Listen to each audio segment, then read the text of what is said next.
N'as-tu pas fait l'interview de cet auteur par hasard? Je crois que si.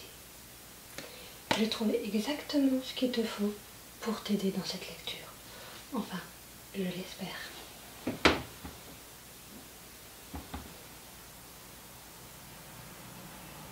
Je pense que ceci sera parfait.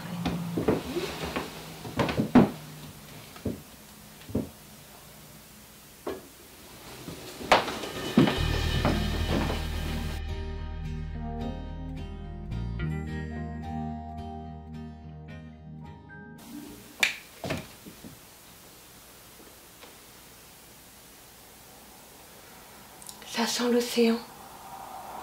Ça sent l'océan, ça sent la paix. On s'apaise.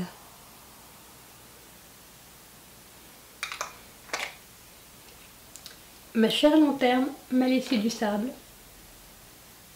et du sel. Il y a... Je l'ai secoué, donc du coup tout s'est mélangé, mes gros cristaux de sel rose que j'aime beaucoup.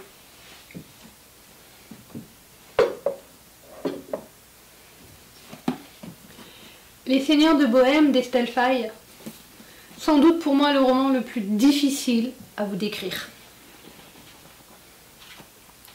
Le plus simple pour moi serait simplement de vous faire « Je vous laisse l'interview et débrouillez-vous ». Eh bien non. L'interview, vous la verrez plus tard. Si vous souhaitez ne pas louper l'interview d'Estelle Faye, je vous conseille de vous abonner et d'activer la petite cloche parce qu'elle tombera sous peu suite à cette vidéo concernant mon avis sur ce livre. Il y a beaucoup de personnages dans ce livre. On prend quand même le temps de les découvrir. On a plusieurs chapitrages. En fait, chaque chapitre représente d'une certaine manière le point de vue d'un personnage. Au début, il n'y a aucune corrélation entre les personnages, aucun point de rendez-vous entre eux. On découvre Sainte-Étoile. À la base, c'était un jeune séminariste qui était dans une communauté, moine, prêtre, qui a été complètement saccagé et il a fui sur ordre d'un de ses formateurs. On le découvre par la suite sous un autre personnage qui se prénomme Sainte-Étoile parce qu'il a une étoile incrustée dans le front. Un personnage du coup qui est double, qui a une double personnalité, j'ai envie de dire, puisqu'il y a lui, Sainte-Étoile, et il y a l'esprit dans sa tête, l'esprit de l'étoile qui l'abrite. Là c'est compliqué. On y découvre Maëve, qui elle a des pouvoirs. Maëve qui habite au bord de la mer, donc justement dans les Havres, dans les ports des Havres, et qui elle, avec ses pouvoirs, contrôle le sel. On y découvre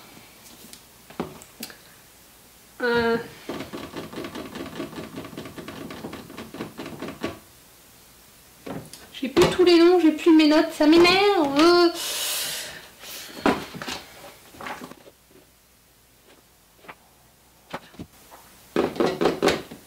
En fait, les deux personnages dont là je vous parle, c'est les personnages les plus marquants. Voilà. Mais on y rencontre également deux jeunes frères et sœurs qui sont arrêtés et qui sont mis entre guillemets aux travaux forcés. Donc la sœur est aveugle, donc du coup c'est difficile pour elle. Le frère a réussi à se plus ou moins lié d'amitié avec beaucoup de difficultés à un des gardes. Suite au service et aux travaux qu'il fait pour ce garde, sa sœur du coup a pu aller dans un autre couvent où elle est en charge de dépoussiérer la bibliothèque, d'enlever de la poussière. Mais ils ne se rendent pas compte à quel point, même si elle est aveugle, elle arrive à lire avec son toucher au niveau des encres, ses doigts très sensibles, donc elle arrive à lire. La lecture est pour beaucoup interdite, le savoir pour certains est interdit, certains livres le sont. On y découvre aussi l'imprimerie, on y découvre des complots, puisqu'on a également des sœurs au niveau de la royauté, l'une qui a un pouvoir, l'autre, comme il n'y a pas d'héritier homme, il est difficile, il va falloir passer le pouvoir à d'autres.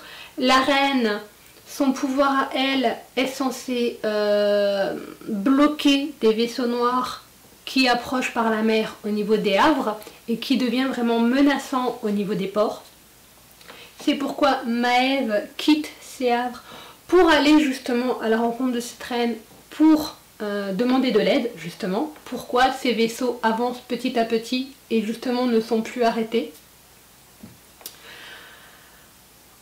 Petit à petit, nos personnages, nos différents personnages, puisqu'on a également la sœur, je ne sais plus le nom, la sœur de ce garde, ces deux ont également beaucoup de pouvoir, mais elle ne les connaît pas vraiment encore. Qui se lance dans la résistance, alors me demandez plus la résistance exactement ce que c'est. Je suis perdue. Estelle, je suis vraiment désolée. Je m'embrouille, je ne sais même plus. J'ai vraiment aimé ce livre. J'ai aimé le fait qu'il y ait toutes ces étapes pour apprendre à connaître les personnages les uns après les autres avant de nous les catapulter ensemble. Alors, il n'y a pas de bon, il n'y a pas de méchant, il y a un peu de anti-héros. Notre Sainte-Étoile est un petit peu un anti-héros. Alors que Maëve serait plutôt du côté des gentils, malgré que pour pouvoir se libérer et se défendre, elle fait des choses du coup qui deviennent pas franchement bien et qui fait d'elle aussi un anti-héros. Ça tire de partout, c'est du Estelle Faye. J'ai envie de dire ça comme ça. La fin est aussi très intéressante, puisque Maëve a laissé sur les ports son amie qu'elle souhaite aider, qu'elle souhaitait retrouver, mais qu'elle savait très bien qu'elle ne reverrait pas. À la fin du livre, les personnages ne sont pas tous sauvés impeccablement bien. Non, on sait très bien qu'en chemin, certains vont arriver au bout de la route, d'autres vont se retrouver, d'autres vont se séparer. J'ai envie de dire qu'il y aurait la voie ouverte pour d'autres tomes qui travailleraient plus certains personnages et d'autres dans la suite de cette histoire. En tout cas, moi j'aimerais bien retrouver certains de ces personnages qui soient un peu plus approfondis. Notamment, justement, cette petite jeune dont je ne retrouve plus le nom et ça m'enquiquine au plus haut point. Celle qui répare tout avec tous ses tissus. Puisqu'au début de ce livre, en fait, quand Maëve s'en va, quitte les Havres, sa compagne lui donne un corset.